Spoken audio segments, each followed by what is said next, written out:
lights were on, and there were even some humorous Oh yeah, occasions. yeah. Yeah, there are several in there. I mean, I've contemplated reading one of them, but she used a strong swear word in it, and I'm just not quite sure whether the audience will be up for it. So, I mean, I'd like to read it if you're open to it, but there's a 4-letter word involved, and it's a heavy one. So, Well, we'll just bleep that word. well, you'll be able to anticipate it pretty strongly. If I tell that story. And so I guess through the whole process, what comes through is advocacy and the importance of advocacy and the power of advocacy for the one you love. Can you talk a little bit around that? Look, I think in the end I just loved her, right? I just adored her. And the possibility of losing her and seeing her in a difficult situation for a prolonged period of time, it just came natural to me that you've got to fight, you know. And it just makes me recall a discussion with the nursing home at one stage, and she said to me, you know, David, it's good that you're here for Nanette, but do you realise that a lot of the other people on this floor have no one to advocate for them? So we wind up leaving them in bed each day because we don't have enough staff to do the job, to do everything for them. When you love somebody, and I think people do this all the time, you know, when you've got somebody in a difficult situation, you fight for them, especially if you have to. You know, if they can't do it for themselves, then you have to. And that kind of came naturally. I know not everybody does it. I mean, I heard stories in the medical situation of husbands bailing on their partners when this happens, and that to me wasn't on. You know? But I don't know. I just I sometimes wonder whether I went too far. You know, it's a question I wanted to ask, and as the reader, and I'm sure you grappled with it yourself, you know, there must be a fine line between your intense emotional commitment to preserve Nan's life, and at what point do you ever consider, well, you know, I just can't live without her, so I've got to keep her alive as long as possible. Yeah, I think I did talk about that kind of late in the piece, and look, it is a battle. I mean, it can't be about what you want ultimately. So it wasn't that. It wasn't about keeping her alive at all costs. But the reality is, you know, you have a choice to make at certain points. There was a choice when we're in intensive care in Sydney and she's unconscious. They're painting a pretty grim picture. You know, do you give up or not? Well, I chose not to. I wanted to keep going because Nanette had said to me, if ever I'm in a situation where I'm on the verge of life or death, I'd want you to go in for me because I know you'd fight for me, you'd give me a chance. And so I think that was a point of choice. But it wasn't like a situation where you just say, suddenly no more treatment and it ends. It doesn't always work like that, you know. And there was a choice later on. And I couldn't make that choice. And the neurosurgeon actually said, you know, what's life like now? And I described it. And whatever he took from that, he said, look, I think we'll operate on her and give her another chance, see if we can get her back to where she was. And I was happy to have the decision made. I couldn't decide personally at that point. It hadn't been easy. I'm not going to sit here and paint a picture that for the first 3 years that everything was perfect and rosy. We've had periods of quality of life. There's no question in my mind. So what I kind of looked for was enough stability, enough comfort.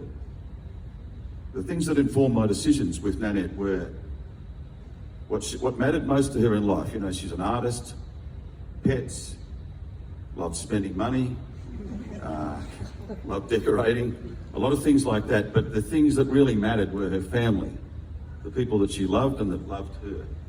So to me, in the end, if there was any stability and she could be surrounded by people such as myself and her sister and mother and the others around her, it was still worthwhile. I mean, you know, my mother used to say, you're a long time dead. You know, once you let someone go, they're not coming back. So, yeah. The first time I visited your home, I was struck by Nanette's artwork. It's something that my wife Wendy and Annette shared in common. They were both artists and Yes. screen print artists, and there's quite a significant story about one of the pieces that is ended Yes. up on the back cover, and that's also Annette's artwork on the front. I just found that quite an interesting little Yeah, so story. the one on the back actually is the last significant thing that Nanette worked on, and there are artistic people here that can explain this for you way better than I will ever be able to do. It's a liner cut, and I saw her carving out a large plate around this size for about 3 weeks, and she did this about 3 weeks before she had the stroke actually, and I don't know, I've never been able to quite get past the fact that to me that image, and I talk about it in the book, looks like the surface of a brain. And in the bottom left corner, there are red splotches. And I just look at them and keep thinking, I don't know whether she anticipated something. I don't know. She never said that, and that wasn't the general topic of a lot of her artwork, but it just seems quite eerie to me. And I've shown a couple of doctors, actually. I showed a psychiatrist that we were under. Another close friend of mine in Melbourne who actually sadly has just passed, and he just went, holy hell, it just threw him. We were contemplating that on the front, but I think, and David called it out, he said, oh, it's a bit of a heavy image, and have you got something a bit more hopeful? So we went with this one. And that one was actually called by Nanette Lush Life. And both those pictures were either side of her in the nursing home actually for the 3 years. So they're in my place now. They're significant. I don't know, that's more of a painted piece. I don't quite know the technique she's used. I know that was a liner cut. Yeah, and I think it's appropriate to have that on the book cover, because when you read the book, you'll find that there is hope at the end. That's the enduring theme. But on that, David, I know you've chosen a few passages to read. Yeah. So, go ahead. All right. I'm going to read from the second page of text, actually. It's the very beginning of the book. I sit in my lounge reflecting, and the tears come. It's been 2.5 years since she passed. 6 years and 3 months since that first devastating stroke hit, changing both our lives forever. I've lost 2 Nanettes. Nanette number 1, pre-stroke, the woman I loved and married. Love of my life, my wife, best friend and soulmate, I concluded her eulogy with. Nanette number 2, post-stroke, an innocent, childlike, beautiful blue-eyed angel who gave me some experience of being a father, even though technically I'm not. I still weep for both Nanettes now, but I'm grateful to have had them both. My feelings are torn between which one I love the most. It's a dead heat. Both Nanettes, but at different stages. Different in every way, even physically, but still the one. I looked to the corner of my room, to the arts and crafts table she found in a junk shop, on which the picture taken on Mother's Day 2014 sits. Only 3 months before the stroke. Those beautiful blue eyes shining, dark hair to her shoulders, a cheeky half smile, dimples in her cheeks, her right hand raised holding her sunglasses. On her right wrist is the bracelet made of wooden beads. She was notoriously superstitious, strange for someone so intelligent. She wore the bracelet so she was always touching wood, to withstand some lightning strike of fate. On her right ring finger, the Suzanne Felsen ring I bought her when travelling to America for work. She loved it. She's wearing a light blue scarf and jumper. The colour matches perfectly with her eyes. She looks well. It's kind of where we started off, it was the day I kind of started the book, really. I'd had an exchange, I should say, with some friends of mine who were up here. And then that sort of left me thinking a little bit, and that's where I kicked it off. From there, I kind of go back into the story about when it all happened.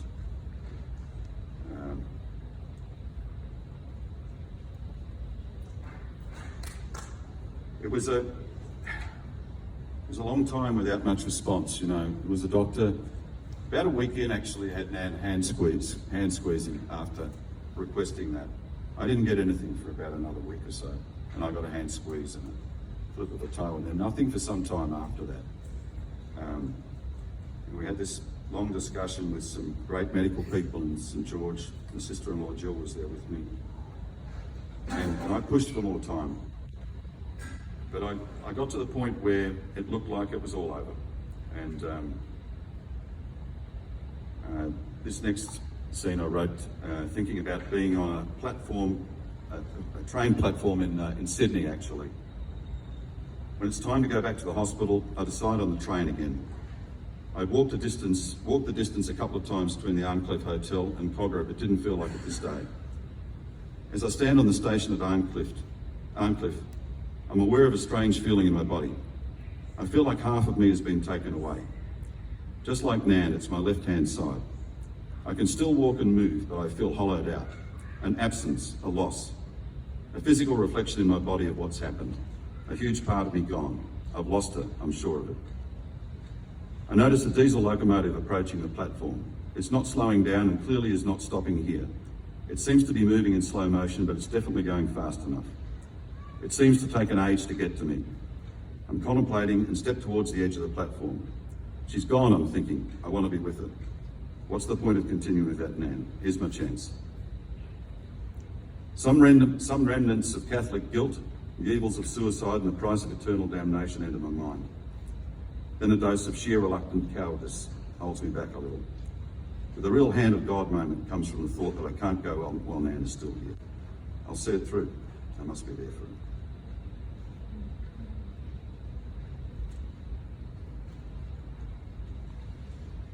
Now, I don't have to keep reading, or I can read a little bit longer. There's two things I had contemplated reading. One is the day that she actually really fully responded. Fully responded to me, which is probably the most significant thing that's happened in life. Or I can give you the anecdote of when she swears. Which one would you prefer to hear? Put your hand up if you like the big moments. Put your hand up if you want the time when she swears.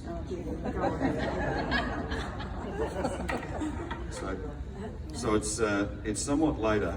It's probably be reading it out of sequence, but so clearly she did wake up. She did begin responding. We then went from St George in Sydney to Caulfield in Melbourne to the rehab hospital, and I was a little frustrated with speech pathology, and I used to try and do a few things with her on weekends. So I'll just tell this. When weekends come and there is no scheduled therapy, I sometimes take Nan to a meeting room with a whiteboard in the newer part of the hospital. There is one around and it is quiet. Speech pathology remains a frustration with continued focus on eating. I try to make up some basic word games to get Nan thinking and saying things out loud. I came up with one where I'd ask her to give me a word starting with each of the letters of the alphabet. Nan, can you give me a word starting with an A, I ask. I'll write it up on the board. Anaconda, she responds to my surprise. Not exactly a simplistic word. There is still plenty of information stored in that big but injured brain. Great, I said. Can you give me a word starting with a B? I prompt as I write anaconda on the whiteboard. Breakfast, she replies softly but without any hesitation. A word starting with C? Cool. D? Dinner. E? Extra. Can I have an F word, Nanny? I absent-mindedly ask as I write extra on the board. This time, there is a hesitation from her. I turn around. I can see a little half smile starting to form on her face. I know it is coming. I laugh as well. Come on then, what's your F word? The smile is becoming a broad smirk. She gives a little giggle and then, fuck 'em all, big and small, she blurts out. And bursts into a cheeky giggle. That does me in too. Gold. Still has a sense of humour. God, I love her.